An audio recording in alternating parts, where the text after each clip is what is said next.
ఒకరు ఎక్కువ ఒకరు తక్కువ కాదు, మనందరం ఆంధ్రప్రదేశ్ అభివృద్ధి కోసం పనిచేస్తున్నాం. మీ అందరూ మనందరం కూడా ఒకటే లక్ష్యం, ఆంధ్రప్రదేశ్ అభివృద్ధి.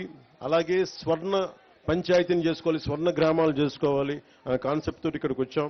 సో మీ అందరూ ఈ సభలో పాల్గొంటున్నందుకు మనస్ఫూర్తిగా నా హృదయపూర్వక ధన్యవాదాలు. మోదీ గారి గురించి ఇప్పుడు చెప్పండి, లాస్ట్లో చెప్తాను. ఎవరైతే మోదీ గారి గురించి, చంద్రబాబు గారి గురించి లాస్ట్లో మాట్లాడతారు. ఎందుకంటే ఇదంతా జరిగింది, ముందుకు తీసుకెళ్ళింది ఒకరి అనుభవం, ఇంకొకరి సంకల్పం, ఇంకొకరి విజన్. సో వారి గురించి ప్రత్యేకించి లాస్ట్లో మాట్లాడతాం.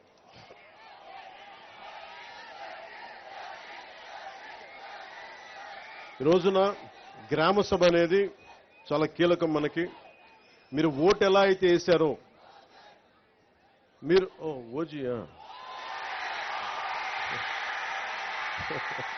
నాకు అర్థం కాదు, మోడీ అన్నట్టుగా. సినిమాల గురించి సినిమాలను థియేటర్లో మాట్లాడుకుందాం. ఇక నేను సినిమాలని, రాజకీయాలని చాలా ప్రత్యేకంగా చూస్తాను. సినిమాయే. రాజకీయం దగ్గరికి వచ్చేటప్పటికి నాకు దేశం ముఖ్యం సినిమాల కంటే కూడా, సమాజం ముఖ్యం సినిమాల కంటే కూడా, గ్రామ హితం ముఖ్యం నాకు సినిమాల కంటే కూడా.